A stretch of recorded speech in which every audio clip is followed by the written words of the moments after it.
Right, so hopefully I'm live now. This is another live stream for IELTS Speaking on the 18th of March 2023. Let me just check the stream's up and working correctly, and then we're going to make a start. So I'm presuming everything's working, but have to be careful.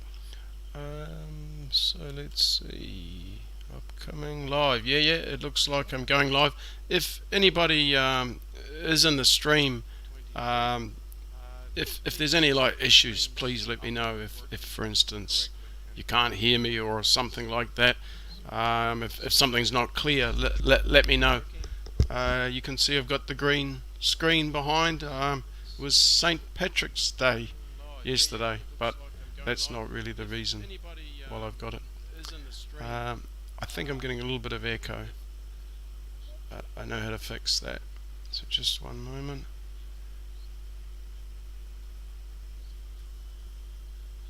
Yeah, I can hear myself speaking, so I'll just turn off my audio on my computer. So if for some reason you can't hear me, let me know. Send me a comment and say, hey, can't hear you. That would be nice to know. Okay, so let's move on with today's lesson and see what we're going to be covering. And like I said, if you can't hear me clearly, you better send me a message so that I know. Let me just check any messages so far. Okay, no messages so far. Every now and again I'm going to look down at the comments because I really encourage people to leave comments. So I'm Mike Wattie. I've been an IELTS examiner for many years in Taipei City and in Adelaide in Australia. I'm doing live streams every Saturday at this time, and each time I'll present something different, and you can ask me questions, anything really related to speaking, particularly about whatever I'm presenting. So today I'm presenting part 3 of the test. I'm going to go through the requirement, like what happens, what you have to do. I'll do that really quick. Then I want to get on to how can we structure our answers, how can we prepare for all the different types of topics that you might get, and these topics are coming from really from the part 2, whatever topic is established for your part 2 topic, like maybe describe a city you want to go to.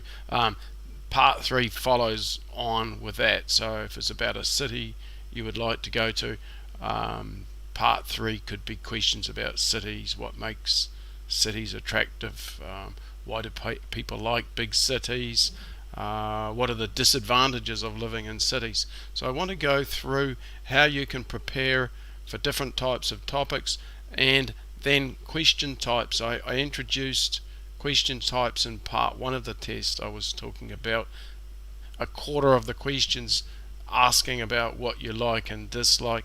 So I want to get on to some of the common question types for part 3, and then some useful phrases and questions that you can ask not only in part 3 of the test but any time. Alright, so let's begin now. I just want to have a quick check and see if any issues. Nobody's saying there's any issues, so I'm assuming everything's going well, which is kind of dangerous. Wonder if I can see on my YouTube channel what's going on. Yeah, okay. Everything seems to be live, so that's really good.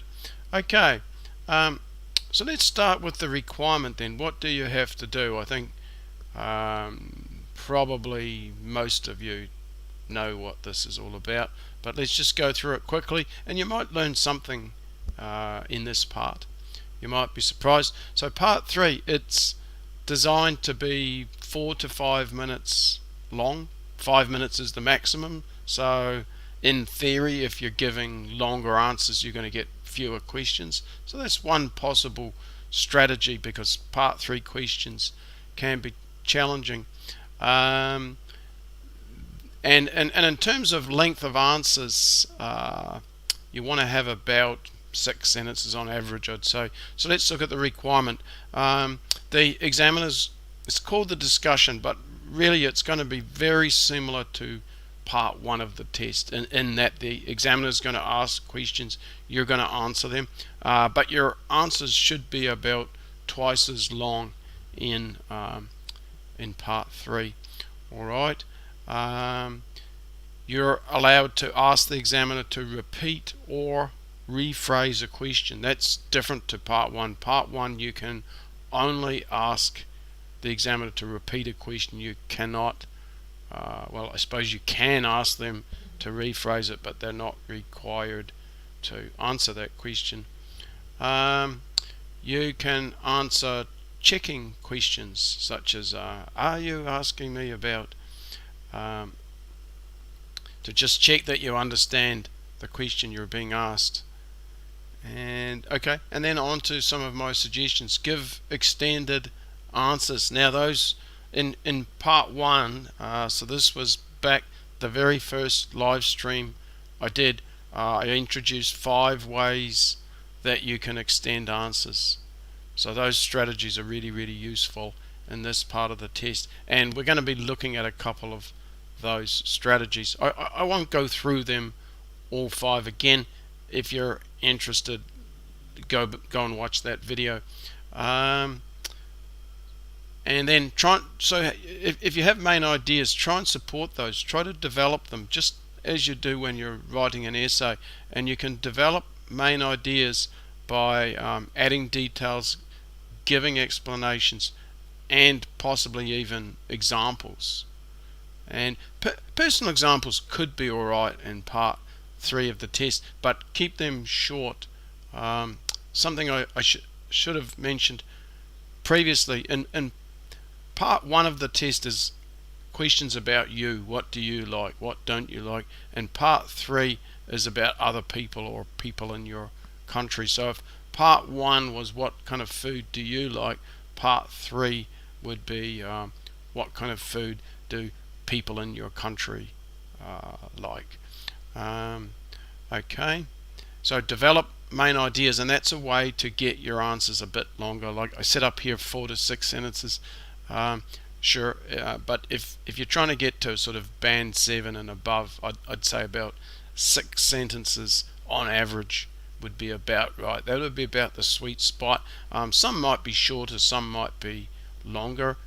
Give shorter answers when you're not sure, when you find a question tricky, and give longer answers when you feel more confident. You also want to work on some strategies for, if you kind of get stuck. And I've got an example here. Gosh, that's a tricky question. I've never thought about it before. You want to have some phrases like this. Let me sort of explain why. Part 3, the questions are challenging sometimes. You might get a question out of left field, which means something that you're not expecting, that you're not sure how to deal with. So even if these questions were in your native language, it might still cause an issue, right? So you want to have some phrases, or at least one phrase that you can just sort of say something. It's better than sitting there. So if you say it, gosh, that's a tricky question, or let me think about that for a moment. It's not really something I've thought about before. You want to have some ways of saying something so there's not silence, and I call this buying time. You want to buy some time to be able to think, and that's a really important thing to be doing in part 3 of the test. Okay, let's go back. So that's what I'm talking about there with the third one, and I think that's it for the requirement. Yeah, I go into this in a little bit more detail in my ebook. If you're interested in my ebook, I have it on my website, and there's a link below in the description. Alright, let me just check the channel again. Strange, nobody seems to be joining the stream, but I've got some thumbs up. Maybe I just can't see. Let me look. on my own account. What's going on this live stream? It seems to just be me in the stream, and that's okay. But I kind of would like some people in the stream asking me questions. Otherwise, there's no need to make a live video. I can just make the video and upload it, and the advantage of that would be that I can edit it. This is going to be unedited, but in any case, that's fine. I'll keep going with this, and we'll see what happens. I just would like someone to confirm about the audio too, because we just turn something back on again. I don't know if there's an echo. One week I had a bit of an echo going. I'm turning off the desktop audio, but I'm keeping my mic on. Hopefully that's okay. All right, let's get back over to my PowerPoint, and let's dig into some of this stuff a bit more. All right, so I've basically talked about the requirement, and now I want to, actually before I go onto the structure, I might just talk about the topics. Yeah, I could cover that. So if you're wondering about what the topics are in part 3, just go onto my website. What I've got on there is don't know all of them, but many topics for the part 2, and you could have a look at those, and I've got model answers for those. Sometimes I might have a few sample part 3 questions, but usually not. So we know that the topic would probably be about old people, so we could get questions about an aging society, for instance. The other sort of unique part of aspect to part 3 is the examiner can make their own questions, and they're actually encouraged to do this. It's not like part 1 of the test where everything's scripted, right? Part 1, everything's scripted. The examiner's given a book and instructed to follow it word by word and not change anything. So if it's like, do you shop in big stores, the examiner shouldn't change it to shops. They should use that word stores. But part 3, the examiner can make their own questions, and that's one of the reasons why I haven't put many part 3 questions on the website, because I'd just be guessing, right? We have a pretty good idea of part 1 and part 2 questions, but part 3 is going to be a little bit of a mystery. So in terms of preparing, I think you're going to prepare these topics anyway for part 2, and if you're learning some like vocabulary, you could probably use it in the part 3. Of course, you don't want to be using it excessively, because you want to show the examiner a range of vocabulary. For instance, I would recommend you don't use things like like the same idiomatic expression. You could use it twice in the test, I suppose, as long as it's not sort of right next to each other. But yeah, one time, 2 times max. Not 3 times. Once I hear an idiomatic expression for the 3rd time, it's not a good thing. All right. So let's have a look at a structure for answering questions, and it's a generic structure. We're not going to use. I'm not saying use this structure for every answer in the test. I'm not saying that. What I'm saying is here's a structure, and it's quite useful for answering a lot of questions, and it combines two of my extending strategies. So 2 of my strategies that I introduced in part 1 for extending answers is having 2 main ideas, 2 or 3 main ideas. So if it's what sort of food do people in your country like, you could have a couple of different ideas, right? You could have burgers, and you could have pizza, I don't know, maybe curries, let's say, and then to kind of develop those ideas, like maybe you have a general idea and you get more specific. So people like burgers, especially those from the fast food companies like McDonald's and Burger King, right? And then if we went on to curries, what sort of curries? It's Thai curries and Indian curries. So what? Maybe it's Thai curry, and then you could give an example, especially the red and green curries. All right.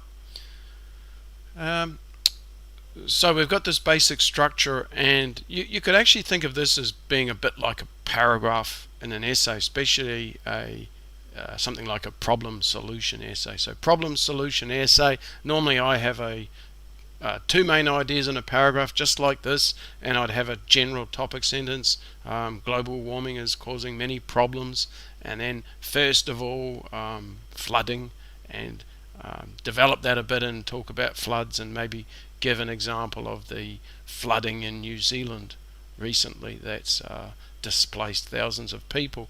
And then you could go on to a second idea about that, right? And then possibly you might have a summary. You might summarize the two ideas. Some people like giving summaries and some don't. I'm not particularly good at it. I've often forgotten my first point by the time I get to the end of the answer. So I'm not particularly good at it, but some of my students are really good at it, and they can do it effectively, and it's a way to show paraphrase, which is one of the indicators of band 7 and beyond.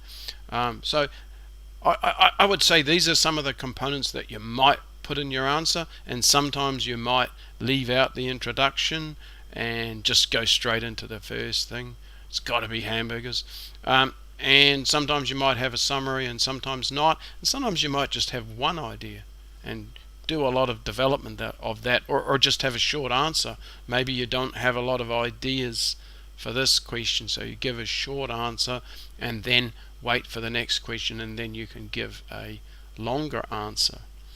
All right, so let's have a look at a sample. This is a question from last year, but we could change this topic to something else. This advantages is one of the common question types, one of the most common question types in part 3 of the test. This one's, what are the advantages of shopping online? And what I've got in here is some kind of template language, or language you could memorize for any question that's asking about advantages. And I've put sort of the key topic language in bold, and in red I've got this specific topic for it, and then some of the stuff that's not in bold is not that essential to the topic perhaps, and not the sort of language you're going to memorize for any advantage. The ones for any advantage are these ones in bold. So we've got, what are the advantages of shopping online? Let me read it out so you can see the whole structure, and then let's see how it might get adjusted for other questions, right? So I'm showing you how to answer any kind of advantage question. Let me just check the stream is working. Oh yeah, so we got someone in there now called Salen. Hey Salen, can you tell me if you can hear me clearly?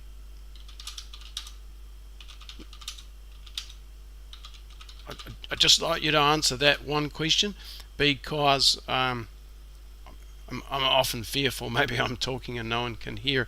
So it'd be good if you could know if you could hear me clearly. You could just type yes or no, and then if you've got any other questions, you're welcome to ask those as well, and since you're in the chat I can answer that question for you. Okay, but otherwise I'm just going to keep going with what I'm talking about here. So let me read out this model answer. So the question is, what are the advantages of shopping online?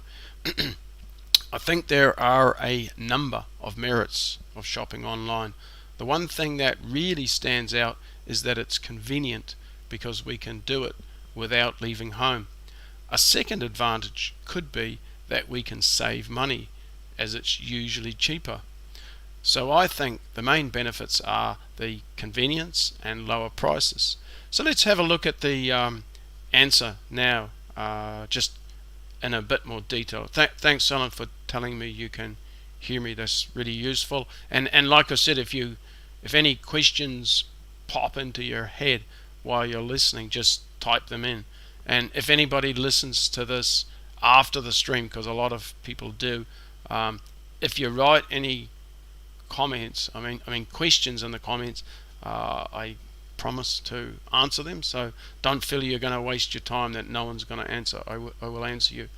Okay, so let's have a look at this in a bit of detail. So first of all, we got some paraphrasing going on. We've got advantages here, and now we've rephrased that to merits here, and later benefits. Okay, so useful paraphrase. This is useful for your essays. There's essays that ask what are the advantages, what are the disadvantages. So language for paraphrasing advantages, very, very useful. It's a bit like the liking, disliking language that I was talking about in part 1. So really, really useful.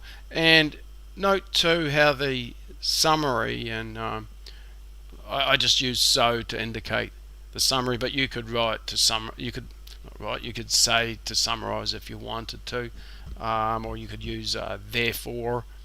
But yeah, so we've got convenience here and convenient up here. So that's paraphrasing, right? That's changing the word. That's changing the form of the word. And save money here, we've got lower prices.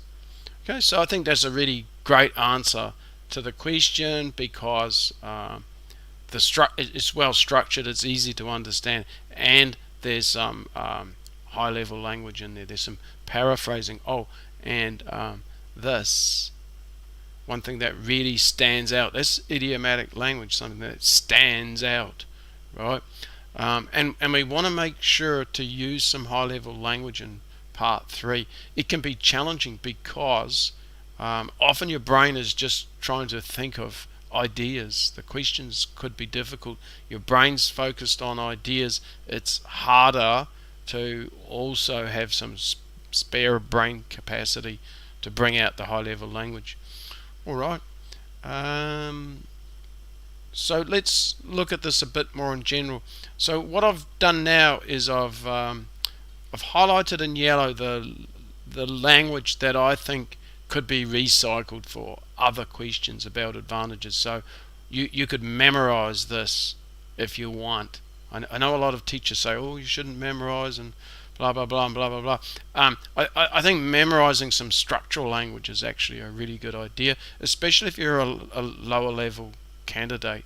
If you're a band 9, then just be a band 9. But let's say you're a band 5 or 6 and you struggle to be fluent in part 3 of the test.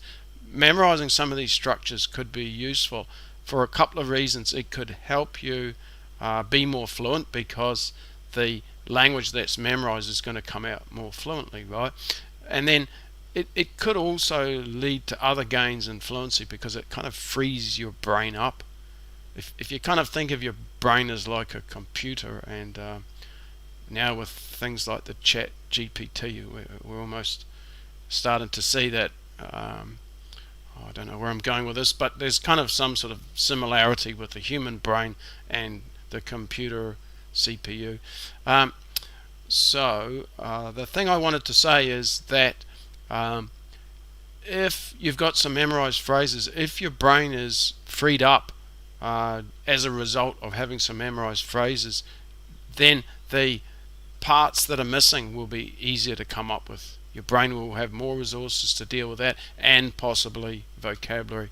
Okay, so just imagine this was, we got this current question. I think this is a pretty nasty question. So there's this part 2 topic about describe someone you know who dresses fashionably. So this means it's highly likely you're going to get questions in part 3 about fashion, and some people love fashion, others don't. I don't want to get sort of too gender biased in this, even though I think there is one. I think these days you're not supposed to say it even if you think it, so I'm not going to say it. But I think there are people that are more interested in fashion, and they're going to probably relish this topic. Great, fantastic, we've got questions about fashion, but for a lot of people, me included, I'd find it pretty hard to talk about fashion. So a question like this What are the advantages of dressing fashionably? Gosh, I've never really thought about it before. Let me see. So I would have to use a phrase like that, and my brain would be going as fast as it could just to come up with ideas. So I did think of I did a brainstorm with some students, and these are the ideas we came up with. It might lead to some confidence, that if you're dressed well, you feel more confident. I'm wearing a collared shirt today on YouTube. I feel so much more confident than if I had a t-shirt on. You might give an impression of being wealthy, and sometimes that could have certain positive benefits to it. You might attract others. If you're dressed well, people might want to talk to you at parties, or maybe when you go into a store. Hey, this guy looks like he's got money. He's wearing a collared shirt, and so that could be good.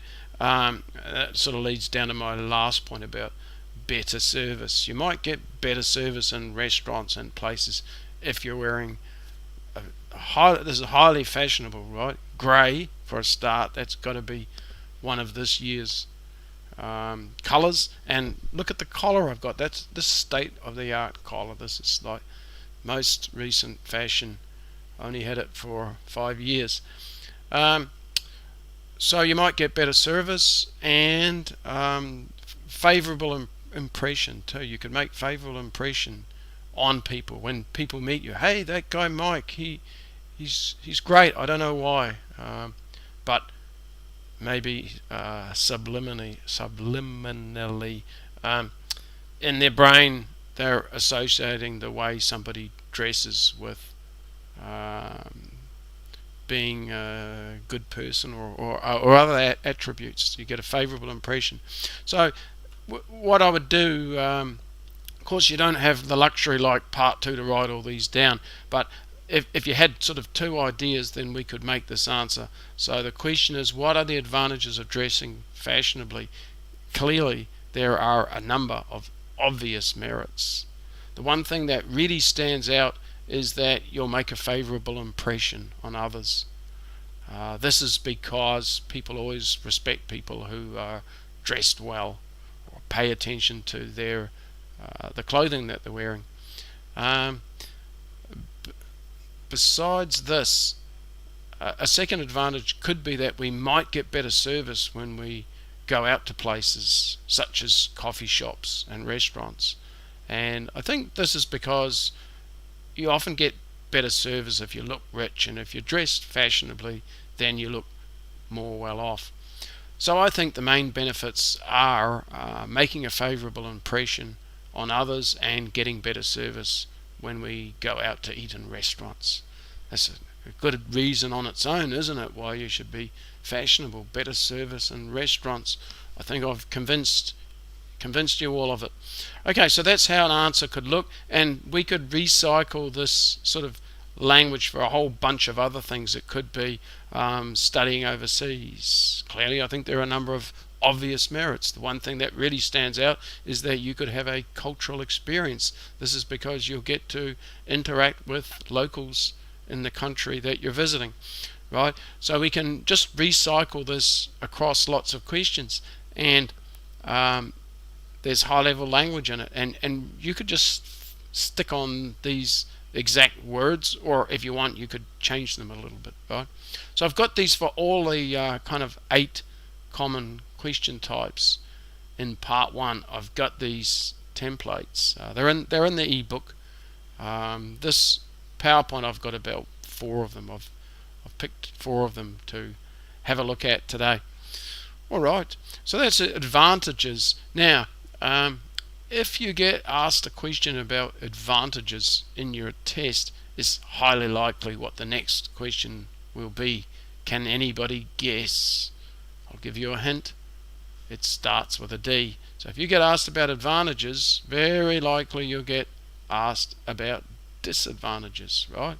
This is just the same as the IELTS writing test, part 2. Essay. Discuss the advantages and disadvantages, or discuss the advantages, disadvantages, and give your own opinion, right? So the answers to part 3 are very similar to the paragraphs from your essays. So you might, if you get lucky, you might even get a topic in your test that you wrote an essay on. I've had this with students. I've given a student a mock test before, and we get to part 3, and I ask the question. They're like, "Oh, I don't have any ideas," and I'm like, "What do you mean? You just wrote an essay about it last week." "Oh yeah."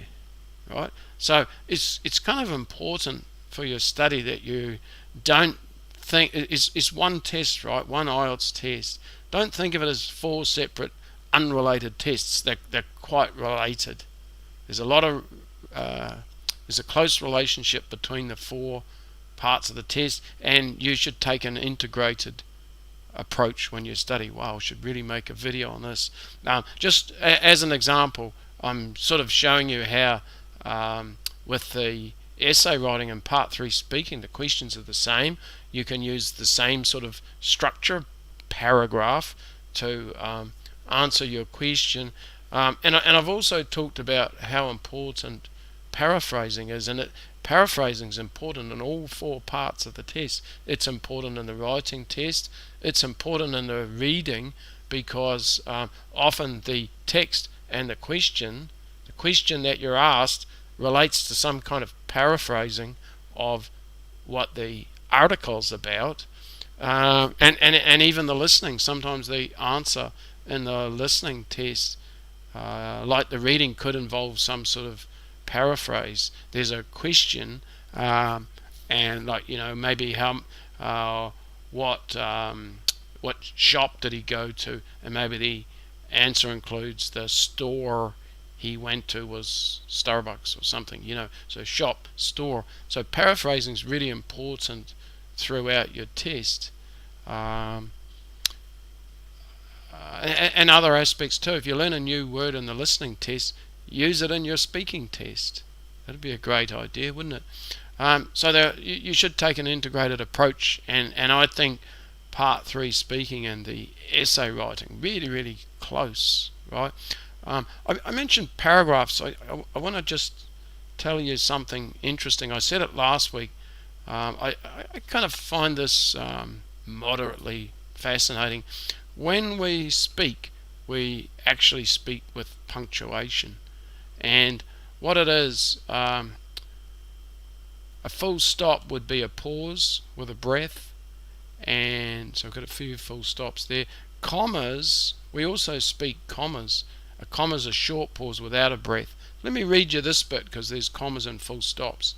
And hear how there's a short pause on the comma and a longer pause with a breath at the end of your idea. So we've got, for instance, shoes might not fit.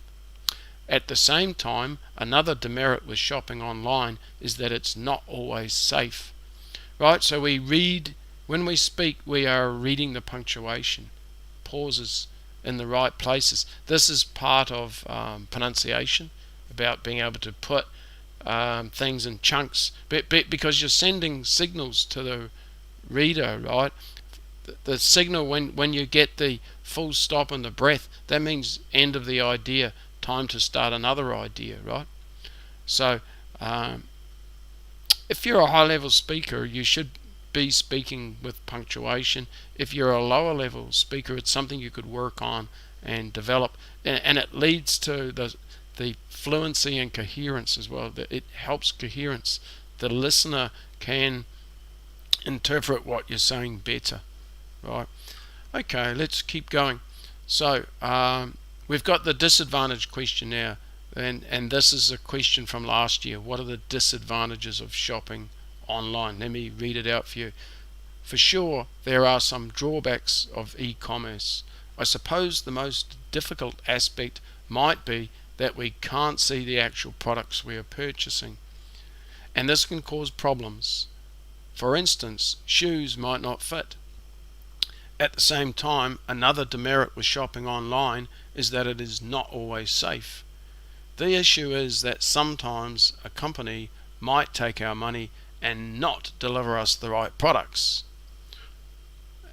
And then this answer's quite long. If I wanted to, I could still have a summary. I probably wouldn't, and that's why I mean you want to be flexible with your structure. We've got our burger, We've got the introduction, we've got the two ideas, and maybe a summary. Sometimes we don't need that summary or bottom bun. There's enough of the burger already. So I probably wouldn't put one there, but you can see it on the screen if you wanted one. Then let's have a look at our answer a bit and break it down. So disadvantages has been paraphrased to drawbacks and demerit and issues later. I've kind of got a feeling I've got some better ways to paraphrase that. Drawback. There's another one starting with D. It's not on. Just can't quite remember. But anyway, you can figure it out easy enough. Just go online. You can find synonyms. Get words that feel right to you. Actually, I don't really like demerit too much. I'd rather change that to something else. I just can't think of what that other word is now. Alright, and then again we could and also the development. We can see we've got some details here about causing problems and an example here, and at the same time, yeah, this is sort of an explanation here, right? That they might not deliver us the right products, or any products sometimes. And then we can apply this as well. Oh yeah, another negative. That's a better way. I've refined it a little bit here. And then the disadvantages of dressing fashionably all the time. Gosh, even harder, right? Harder than the merits. But we did think of some ideas. It's expensive to be fashionable, because each time the fashion changes, you've got to buy new things, and you might get some jealousy from other people. People might be jealous of you, or they might feel you're showing off or peacocking. Peacock is that bird, the male of the species has like really amazing feathers.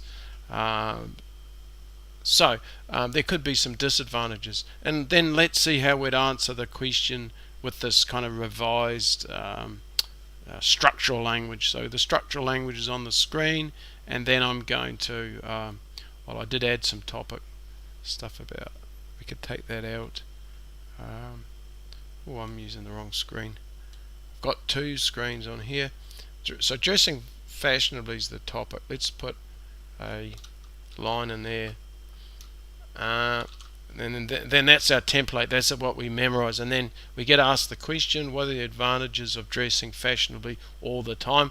And we say, for sure there's some drawbacks. You could say drawbacks and you could have the topic. You could say, for sure there are some drawbacks of always being fashionable or always being stylish, if you want, or you could just keep it short. So for sure there's some drawbacks. I suppose the biggest disadvantage is the cost. It's expensive to keep updating your wardrobe every time the fashion changes. At the same time, another negative is that people might be jealous of you, and they might feel that you're kind of showing off and trying to be better than others. So I think the big advantages are the cost and the negative emotions that it might arouse amongst the people around us. Alright, so something like that would be a good answer. I've mentioned the sort of closeness between the writing and the essay writing and part 3, so I want to keep sort of on that theme. Here's another question that you might be asked in part 3 of the test: solutions. And solutions is, you get problem solution or cause solution essays. They're pretty common, and again, you should kind of work on these two things together. You shouldn't think that the writing and speaking are disconnected. There's a really strong connection between them. And then I've got kind of less structural language, it seems here. Maybe there could be more. I could probably mark up some of this other language. And I want to tell you something really useful with questions about solutions, and this is for the writing or the speaking.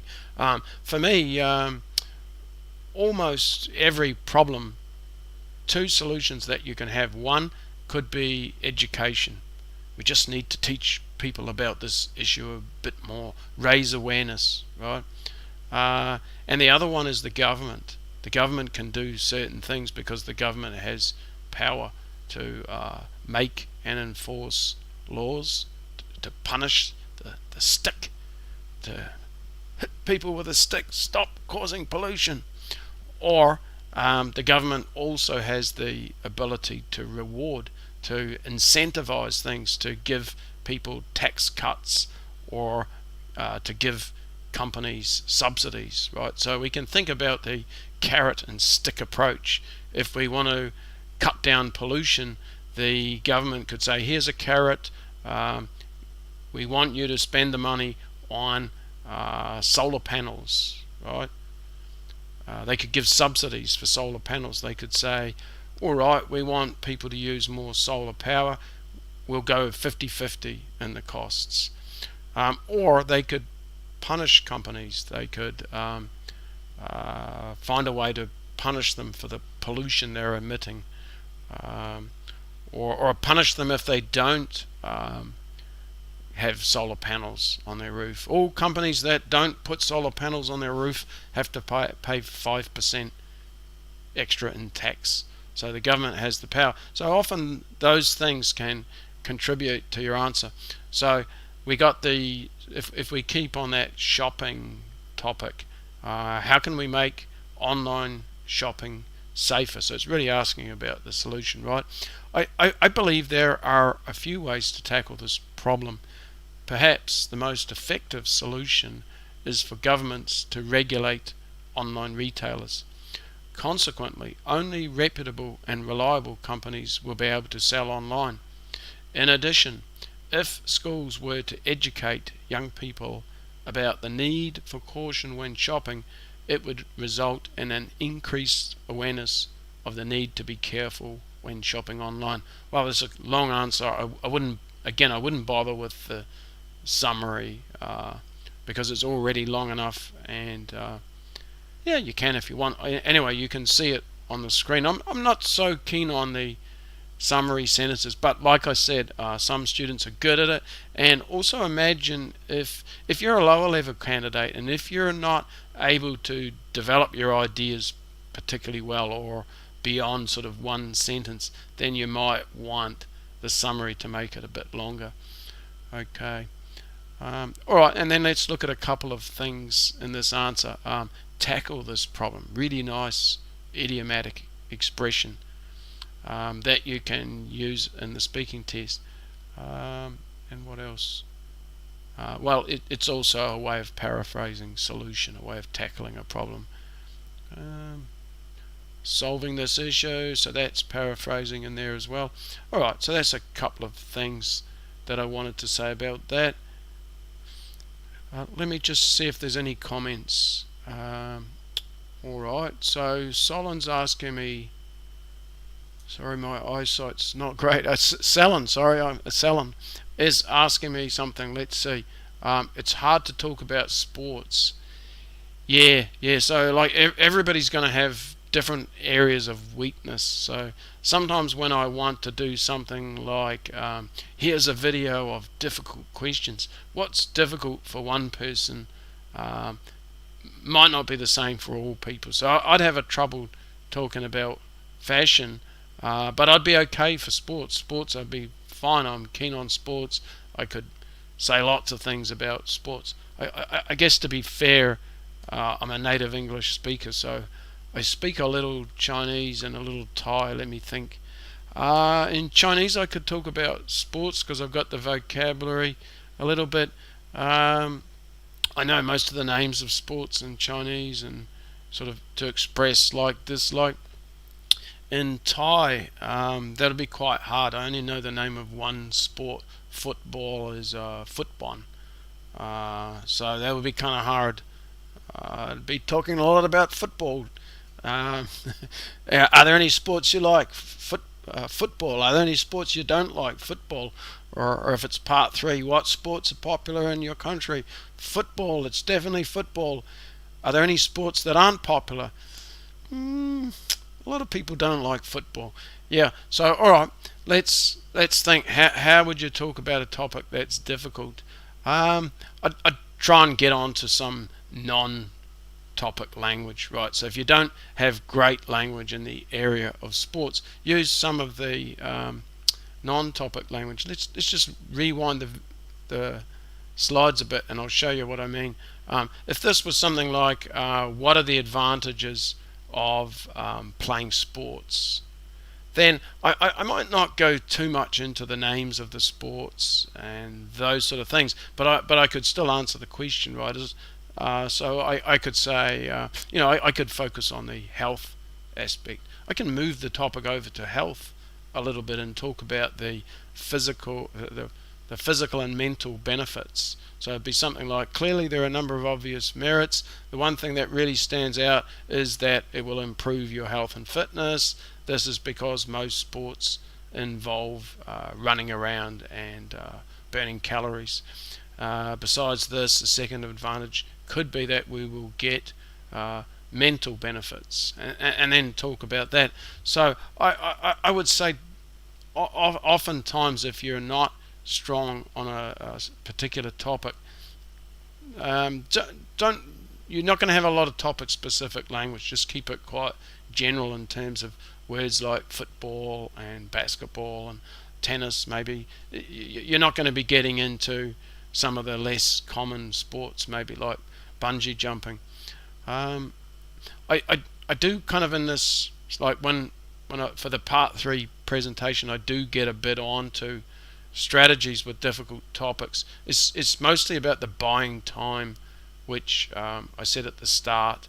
And I also think these structures, if you can fall back, like, don't use, if you're a band 7-8 candidate and you overuse these structures that I'm showing you, it's going to seem a bit mechanical and pre-prepared, and it's going to have a little bit of a negative effect on your score. So what I advise is use these structures strategically. When you come to a difficult topic, fall back on your structures, right, and stick quite closely to memorized language.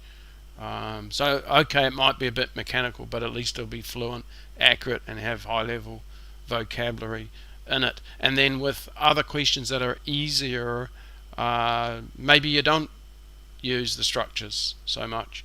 And even the topics about sports, as I just showed you, you might be able to talk about health. Okay, so that was a really good question, and I kind of understand that issue. Some topics are hard to talk about. And downside, downside, that's a good way to say disadvantage. That's right. Okay, so if you guys in the chat have more questions, just keep typing them in, and every now and again I'll look over and look at the question. And then if you watch the live stream after, because now it is actually live, there's a 3-second delay. If you're watching this after the live stream, you can still type in comments, and I've said earlier, I promise to respond to them. Okay, let's get back to our slides. I got one more really important structure, and this is from my 5 strategies for part 1. Depends strategy, really useful. We can use this depends strategy when we want to go into sort of 2 different directions. I suppose you could have more than 2, but I think 2 would be the ideal number. So we want to go in 2 different directions. Maybe it could depend on the people that we're talking about, and you can see some ideas about how people might be different. Gender, so that's male, female, and other. They say now that there's maybe 16 different genders and stuff like that, but okay.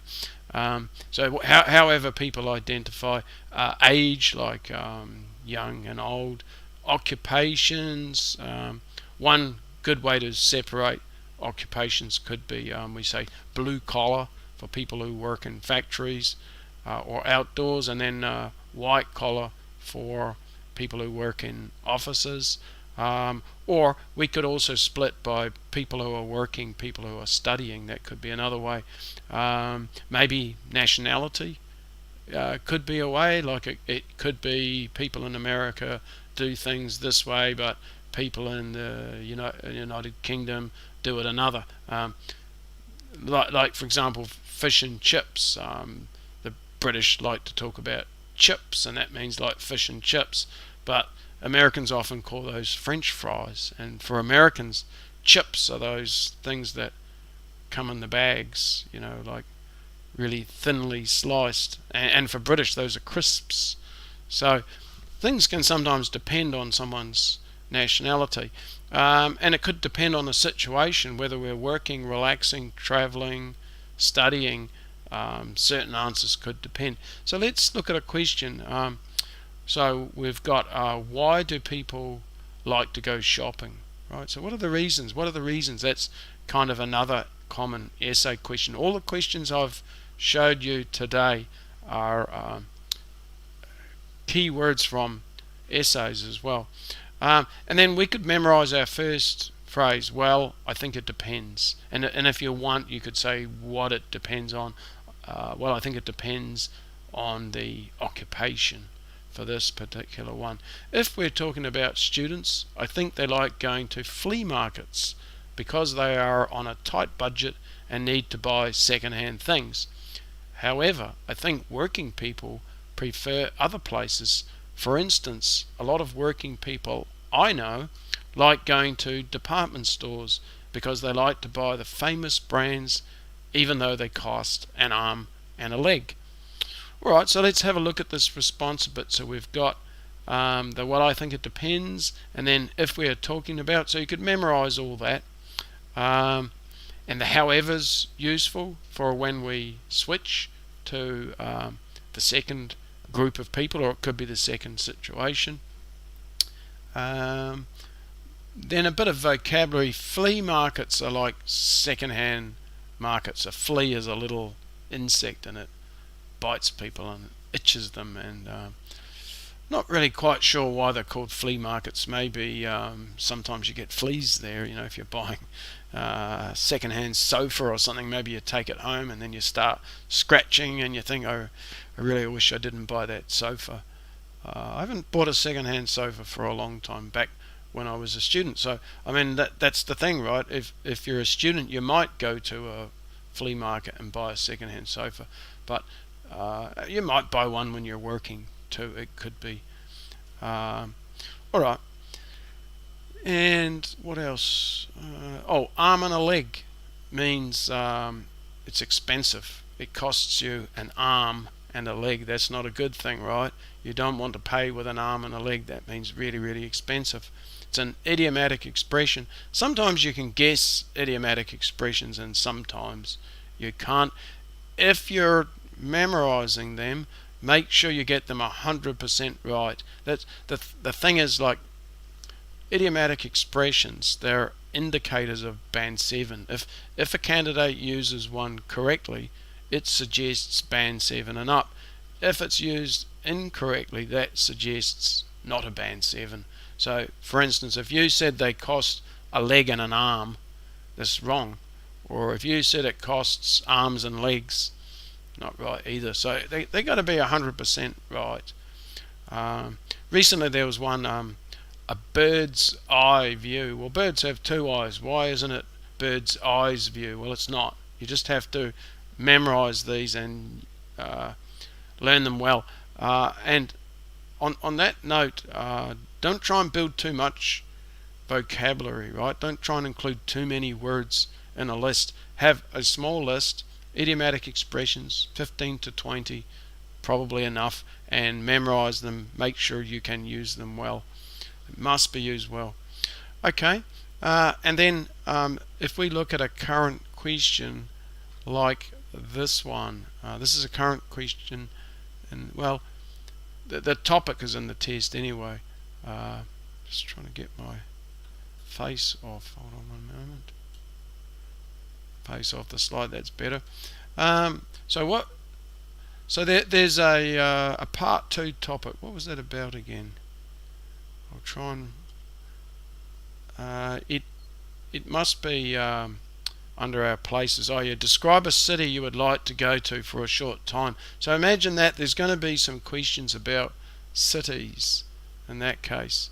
So what cities do people in your country like to visit? This could be a pretty likely one, right? And then you could respond varying it by gender or by age or by income, right?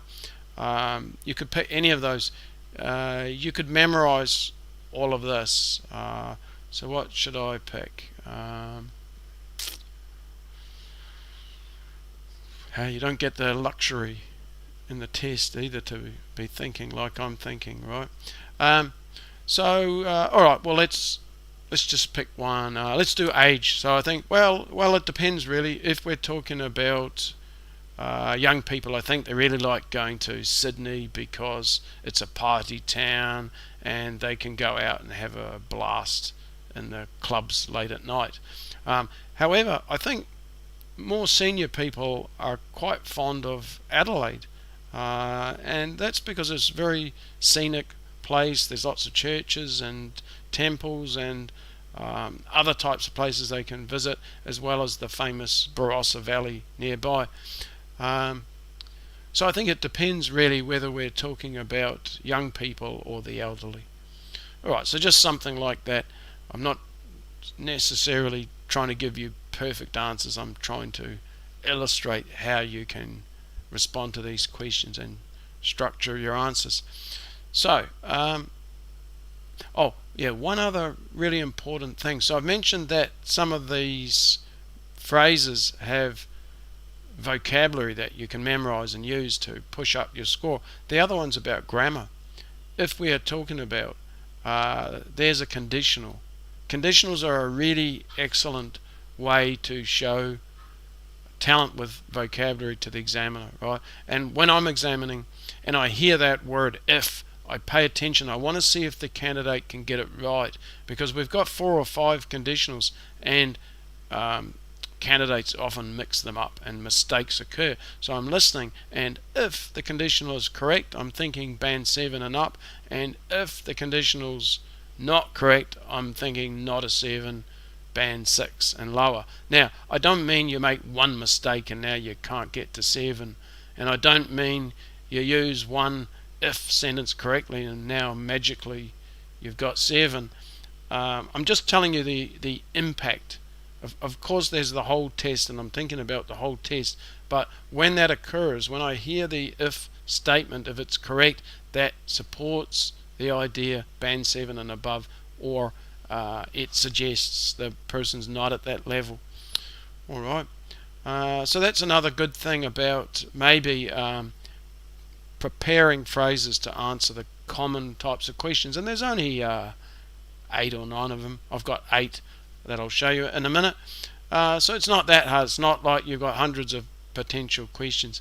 There's 8 to 9, I'm saying 9, okay, there's 8 that cover about 80% of the questions, right? So if you prepare for those, you're prepared for, you're going to get about 6 questions, then probably 4 or 5 of them you could be using these phrases you're well prepared for. Okay, well, let's have a look at them then, because you must be curious about that. So the first type, and I just want to comment, these are in my speaking book,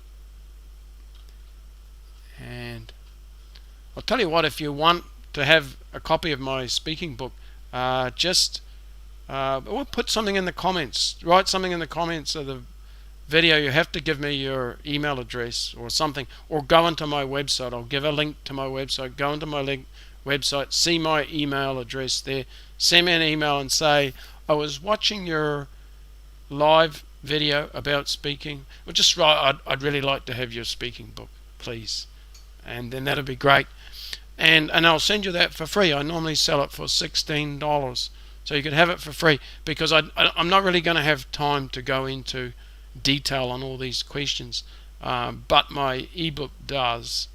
So I'll just show you what's inside there, because I think you could really benefit from this ebook. Oh, you can't see it on the screen. Hold on. got now you can. All right.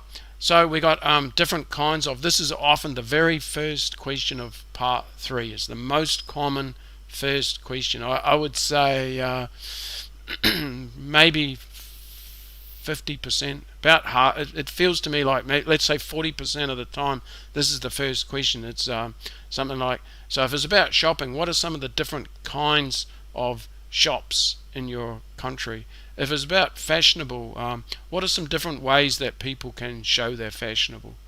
Or if it's about cities, what are the could be what are the reasons why people like living in cities, or something like that. So you've got to come up with some different kinds of things. It could be what are the different kinds of cities. That'd be a little bit weird. And then in the ebook, what do? I give you some information about the question type. I give you a model answer. The language in bold is the structural language that you can recycle for other similar questions. And then so you've got the model answer, right? Then I break down the model answer and explain it. Here's some steps to answer the question. This is going to be like really important if you really struggle with fluency. If maybe you're below band 6, then you need this kind of information, I think. So it breaks down the answer step by step. So paraphrase the question, that's the first sentence. Then we introduce the first type and maybe the reason. Introduce the second type and maybe the reason. So we're trying to sort of extend our answers a bit. We might explain the reason, we might give an example to illustrate it, just like the writing, and then some useful language that you could, some phrases. So what I've done in the model answer, I've got some language in here, but you might not like it. You might think, oh, that doesn't seem natural, or I wouldn't say it like that. So you can go down here and see different options for your first sentence, different ways of introducing the first type and the second type, right? And possibly giving reasons, because often it could be like, what types of shops are there in your country? Or it might be asking about reasons for things. Why do people what are the reasons why people shop online? And so I'm just commenting in here. I've used this sort of generic structure that I showed you with the burger, but this one can also be answered well with the depends strategy, depending on the question. So I think the question was what are the what sort of shops do people like? What are some of the different kinds of shops in your country, right? So you could just say what they are. You could say department stores and talk about those a bit, and then maybe markets, talk about those a bit. Or you could do the depends, and you could say what's the question again? What types of shops? No, that wouldn't be a good one for depends. That would be better for something like what types of movies are popular in your country, and you could just talk about some of the popular movies, or you might say what's popular with young people and what's popular with older people. Alright, so other structures, and then I've got a model answer using the depends strategy, and break that down a bit. Then at the end of the section I've got some practice questions where you can practice using your structures. So all of these questions are the sort of kinds of question. Then on to the next type, comparing.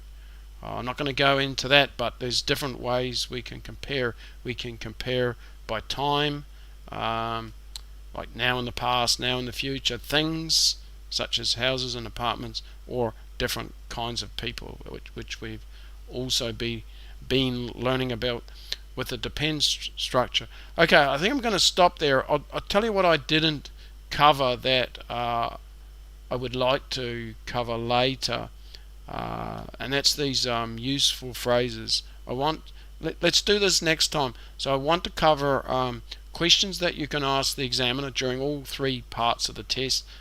This idea of buying time. What can we say when we don't know what to say, right? and then just some other useful structural language, such as getting to the key point. Sometimes we realize we're a bit off topic and we want to get back to the key point. So I want to show you how to do that, and also restarting answers. What if you start an answer and you change your mind? Or what if you start an answer and then you realize, oh, I don't want to talk about this. This is going to be too difficult. I don't have the language to discuss it. So I'm going to talk about those next time. And I really want to encourage, so next time the lesson is going to be about what questions can you ask in the test, and so what question, and what are some of the things that you can say in the test.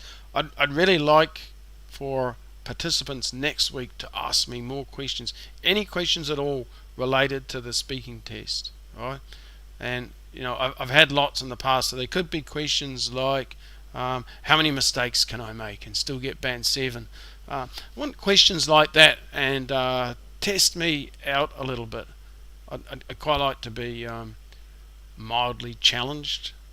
That would be good about things in the test. And remember that I've been an examiner, a really good opportunity for you guys to ask questions to me to find out things that you're not sure about, or sometimes you hear different advice. One teacher says you should do this, the other one says no, you should do it this way, or whatever. So I'd quite like sort of to hear your thoughts or questions about things like that.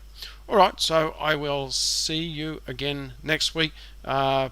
If you've still got a question, please type it into the comment section, or even if you've got suggestions, or if you want me to cover other topics in the future about speaking. I just want to keep this stream only about speaking. I might add one for writing, but later. So if you've got any questions or comments, please put them below in the comments below this video, and make sure you subscribe, so that way you'll get notified every time I go online or release a video. I am going to be releasing some writing videos this week, but the live stream's just for speaking for now. Alright, have a great